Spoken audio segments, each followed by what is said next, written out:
মুহতারাম হাজিরিন, আমি সংক্ষিপ্ত একটি কথা বলবো শুধু যে আমাদের মাসলাকে দারুল উলুম দেওবন্দ এটা কি। অনেকেই এই বিষয় নিয়ে কথা বলে যে দারুল উলুম দেওবন্দ বা দেওবন্দি মাসলাকটা কি। দেওবন্দি মাসলাক আহলুস সুন্নাত ওয়াল জামাতের মাসলাক।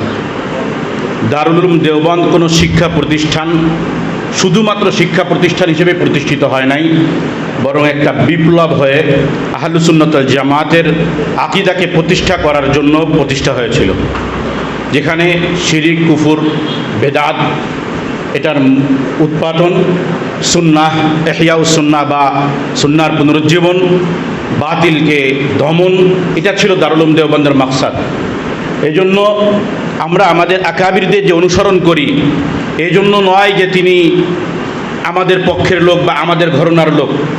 দারুল উলুম দেওবন্দে না পড়ার পরেও দেওবন্দি মাসলাক অনুসরণ করার কারণে, আহলুস সুন্নাত ওয়াল জামাতের আকীদা পোষণ করার কারণে তারাও দেওবন্দি।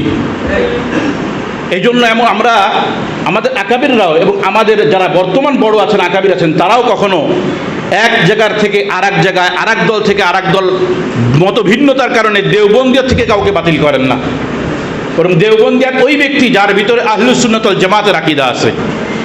জমিয়ত উলামা ইসলাম আমাদের আকাবিরদের রেখে যাওয়া আমানত, এই আমানত আমাদেরকে সামনে ধরে রাখতে হবে, সামনে এই আমানত নিয়ে এগিয়ে যেতে হবে। না হলে আমাদের বড়রা যে আমানত আমাদের জন্য রেখে গেছেন, বড়দের রুহানি বদদুয়ার সম্মুখীন হতে হবে। আল্লাহ তাআলা আমাদেরকে তৌফিক দান করুক। আখিরু দাওয়ানা আলহামদুলিল্লাহি রাব্বিল আলামিন।